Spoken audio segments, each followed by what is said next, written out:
Баршаларыңызға ассалаумағалейкум. Экономикалық өсек немесе қаңтар қырғыны. Жалпы Борис Немцов деген демократ орыс өмірден өткен. Білетін шығарсыздар, Путин қай тұрғыдан болсын оның көлеңкесінде қалып қоя беретіндіктен 2015 жылы Кремльдің түбінде атып өлтірткізет жарықтықты. Енді ол басқа әңгіме. Айтқым келгені сол Немцов бір сұхбатында күшті тезис айтады. Мынау дейді, диктаторлар жоғарғы және төменгі таппен не істеу керегін білет. Жоғары таптың капиталына күріш егіліп қойып, өзінің қуыршағы қылады. Ал төменгі тапқа ашыға бастағанда кішкене сүйек лақтырып қояды дейді. Ал ешбір диктатор, тиран, автократ әлі орта таппен өзінің пайдасына шешу үшін не істеуге болатынын ойлап тапқан жоқ дейді.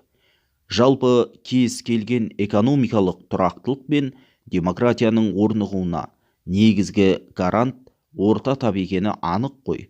Орта тап қалыптасу үшін орта және шағын бизнес дамуы керек. Және ол администрациялық нұсқаулар арқылы емес, нарықтық капитализм ережелеріне сай даму керек. Ол президент не әкімдік айтқан үшін емес, ашық нарық ережелеріне сай эволюциялық тұрғыдан дамуы керек. Енді бұл ұзақ, бірді айтып, бірді соқпайын. Менің айтқым келгені, қайткен күнде де 2019 жылғы сайлауда Қосанов соңына дейін бара алмай халықты сатқанымен бір дүние анық болды. Халық қаласа біріге алатынын көрсетті. Бұл диктатуралы билік үшін үлкен қоңырау болды. Қайткен күнде де халықтың бірлігі кез келген диктатор, тиран, автократ адамды шошытатыны анық. Содан билікті ұзартудың жаңа жобасы басталды.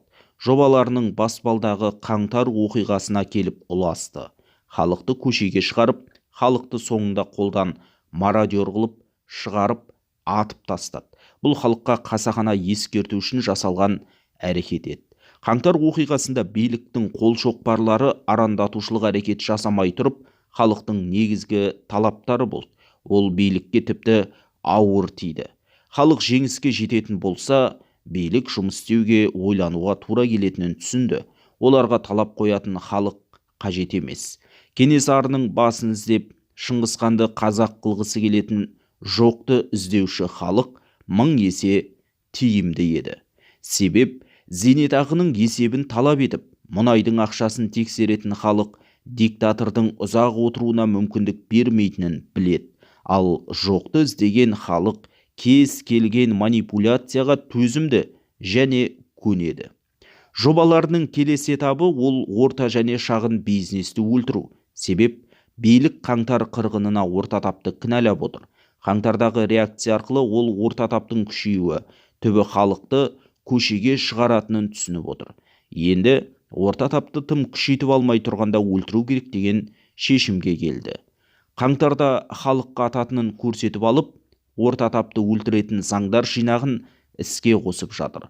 Бұл дегеніміз, елімізде диктатура күшейе береді және ессіз заңдар енді тоқтаусыз күшіне ене береді деген сөз.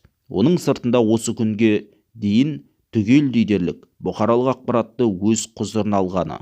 Қазір еліміздегі түгелдей дерлік бұқаралық ақпарат құралдары тек пропагандамен айналысады. Қазір тіпті жекелей тұлғалардың сатиралық фантазиялары үшін қудалау, қамау процесі жүріп жатыр. Бұл енді адам айтса нанғысыз дүние. Дегенмен біздің елде дәл қазір болып жатқан процесс. Соңында бір өсек айтып кетейін. Еліміздегі олигархиялық топқа тиесілі үлкен компанияларға салықты айналып өтуге жағдай жасалып қойған. Сан түрі бар ғой. Соның бірі қайырымдылықпен айналысу. Мысалы, жобамен 1,5 миллиард теңге салық төлегенше, 300 миллион теңге қайырымдылықпен айналысқан 5 есе тиімді ғой. Содан қалған 1,2 миллиардты қайдан аласың қазынаға? Эврика, қосымша құн салығын көтере саласың. Бұл тіпті утопиялық әрекет екенін түбі өздері түсінетін шығар. Калигула жылқысын сенатор қылыпты деген әңгіме бұрынғыдай күлкілі естілмейді маған. Тіпті сол әңгімені естісем, денем түршігіп шошитын болыппын дейді әлеуметтік желіге жазба қалдырған Серік Хасенов. Ешқандай логикасыз қарайтын болсақ, кез келген дамыған елдің орта бизнес саласы алдыға озғанда ғана ол елдегі тұрақты дамуға көз жеткізуге болады. Біз секілді жай ғана шурупты шығаруға, ойлап табуға қауқарсыз елге алып компания салудың ауылы әлі алыс. Сондықтан мына бір тәмсілмен жүрсек адаса қоймасымыз анық еді. Яғни таудың өзі ұсақ тастардан құралатыны секілді, орта бизнес саласын дөңгелету арқылы елдің әлеуетін, бәсекеге қабілетін арттыруға болар еді ғой.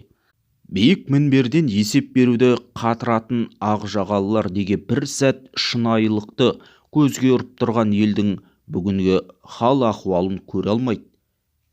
Дәл осылай күйінгеннен басқа бүгінде айтарға не шарамыз қалды? Дәл қазір елдегі ең бір даулы мәселеге айналып тұрған бұл қосымша құн салығы Бектенов бастаған үкімет алған бетінен қайтпай отыр. Өткен жылы Сылбыр Смайыловты ауыстырғанда жаңа үкімет басы елдің әл-ауқатын көтеріп, жоқтан бар жасап халықтың сүйіктісіне айналады деп топшылағандар жетерлік.